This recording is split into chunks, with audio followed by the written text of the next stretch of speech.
So we know the issues, we know about energy, we know about the border, we know Joe Biden doesn't know what he's doing. We know all that, we get all that. But why do this? Why do this here tonight with Legacy PAC? Because there's a whole lot of people who have the passion to save this country who need help getting off the ground. The purpose of Legacy PAC is to save America. That's our mission. That's what we really want to do because America is worth saving. I am by trade, I'm a cybersecurity engineer. Okay, so this is my first run in politics. We need more conservative Republicans standing up and fighting for the Constitution. We're an America First PAC, and we want to promote and help our up-and-coming candidates, and we're going to be holding the line for President Trump. I joined the Army at 17 years old. My first day at my first unit, which was 25th Infantry, was September 10th, 2001. So the next day was 9/11. And I spent about a total of a decade between Iraq and Afghanistan in country. So my country means everything to me. When I realized that if people like myself who don't want to be politicians don't start stepping up and taking these seats, that nothing's going to change, then I said, okay, I'll do it. Who deserves to lead the people of this country more than those who serve this country? So I'm behind every one of them. So let's make sure we get more veterans into power. I'm all for it. Remember why you're involved. We have to make sure people remain humble and not engage in self-glorification. You are here for one reason, and that is to save the country. Period. End of story. And for those candidates who are looking uphill and wondering how, keep your head down, focus on the target, and outwork everybody. And I promise you, you're not gonna lose. You're either gonna win on election night or you change the game on election night. So God bless you guys. Thank you so much, Legacy PAC. Thank you, Legacy PAC.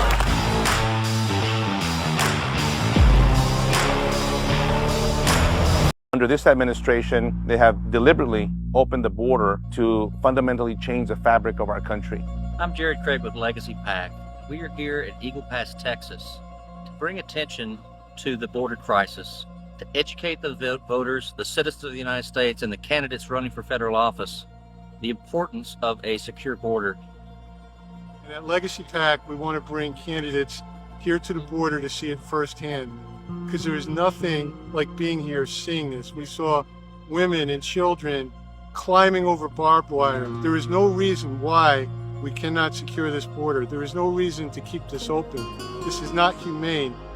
So we need to get Victor and all these other good America First candidates into office. We at Legacy PAC depend on your donation and support to support these projects. We can't do it without you. So please go on to legacypac.org and show your support.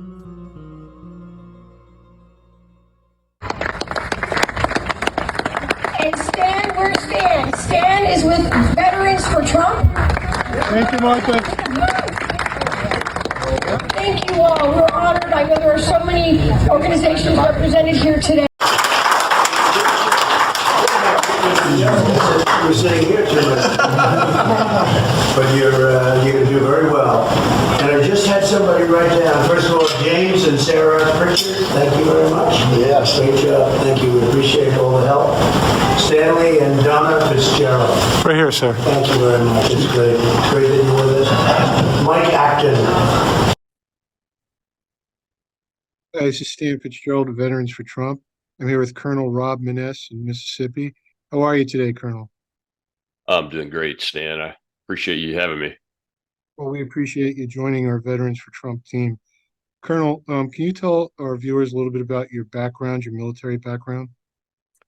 Sure. I served for 32 and a half years, give or take a few days. Started out as an enlisted kid in explosive ordnance disposal in the Air Force, and went to school at night school, graduated from University of Tampa, and got commissioned about 6 years after I enlisted, and then served the other 26 and a half years as a commissioned officer, rated as a navigator, flew in a bunch of different platforms from air refueling tankers to airborne intelligence at the end, but most of my times in the B-1 bomber.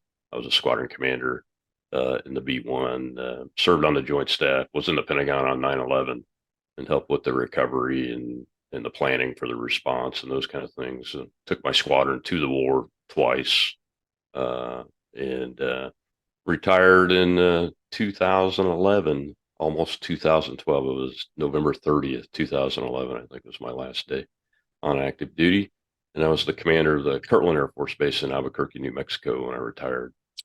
And went to work for an Entergy Corporation. It's a Fortune 500 utility corporation headquartered in New Orleans, Louisiana, and led their linemen and natural gas training teams and the safety side for the utility operation across 5 states for a couple of years. And I lost my mind and decided to run for office for the U.S. Senate against Mary Landrieu and Bill Cassidy. And had to leave Entergy to do that, and been dabbling in politics and my own small business, Iron Liberty Group, LLC, and that's the core outfit for the show, the Rob Maness Show, which is on streaming television, and it's on the new Red Voice Media Network that launched earlier this year.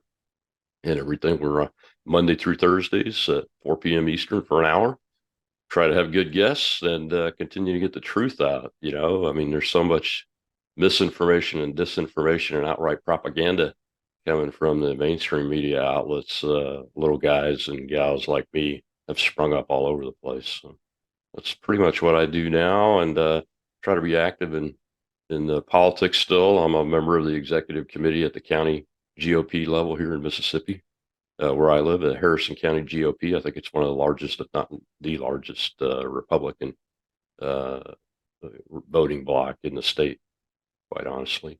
And we just want to have local action, national impact, and I appreciate being invited to join the Vets for Trump. I supported Mr. Trump in his 2016 race and his 2020 race, and will continue to do so. Well, Colonel, you are a pro because you didn't leave me any questions to ask. So let me just get your thoughts on the Banana Republic persecution of the president and conservatives across the country. With your experience, and you've seen it all, what are your thoughts on what's going on in our country right now? Well, the United States leading with military force and its foreign policy since 9/11 really is created a lot of radicals. It's one of the ways that radicals are created is by going into countries, maybe initially like in Afghanistan, where it was the right thing to do to defend ourselves and take out that enemy that killed all 3,000 Americans and some other foreign nationals on 9/11. But to stay there and spend 25 years trying to create a democracy in our own image in a country that's tribal, that has never been conquered and should not be conquered, and the United States not be supposed to be being in the business of empire, that creates radicals. The reason it does is because you implement and institute an undesired and unasked for judicial system and governance system on a population. And what's happened here in the United States since Mr. Trump won the presidency in 2016 is a core group of individuals, both elected and non-elected, serving the federal government and serving all the way down to the local level, really, as you could see by what's happening in Atlanta. That's a local DA that's created a case to try to go after Mr. Trump and many of his closest people to him, and a lot of them are attorneys. So all these charges, not one of them is adequately predicated, in my opinion. Especially the classified documents case. I spent from age 17 till just to 2015 with a top secret SCI clearance. So I think I understand the classification, declassification authorities, and what's inherent in the presidency of the United States. And that's probably the worst case, but they're all bad. But what is happening is the American people on both sides of the aisle, the citizens, are seeing this. And they see it for what it is. It's political persecution of an individual, his family, even his children have been hauled into court up in New York City and hauled before Congress. and those kind of things to use all of the powers of the federal government and state and local governments that they can get to try to bring this man down because he presents to them a danger to their hold on power. And you notice I haven't mentioned political parties yet because there are some leaders in the Republican Party that are just as involved and just as adamant that Donald J. Trump never hold public office again as there are Democrats. And that's unfortunate because it's a small group, this cabal of people in the executive branch of the government and in the two political parties at the national level primarily that are turning our justice system into one that is two-tiered. I believe any day now that I could be caught up in some federal prosecution process just because of what I say. I've never done anything, but I'm speaking out on it, and that radicalizes young people.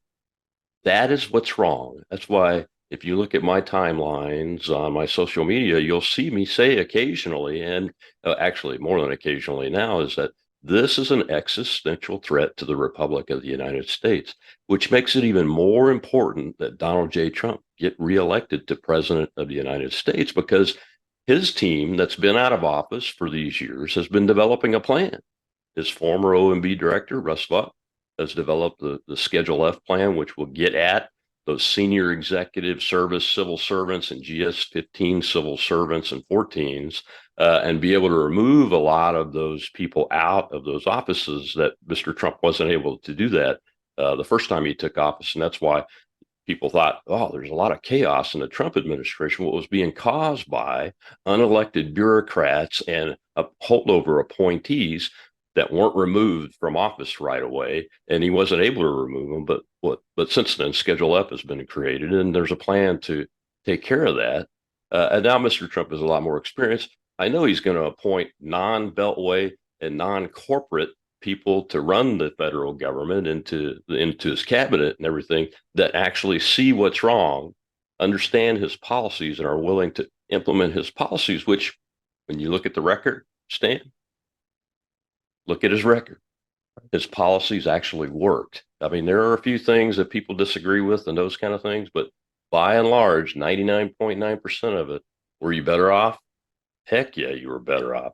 Real wages were rising, even for the black community, and they had never risen for the black community at all since we've been recording and reporting that data and those kind of things. We were energy independent. We were the world's largest exporter of energy, and now we're having to beg and we're having to change our positions on foreign policy and national security because of it.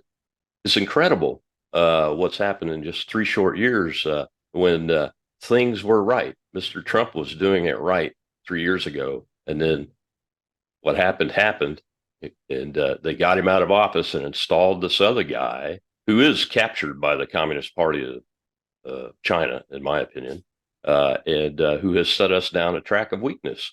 And weakness invites what?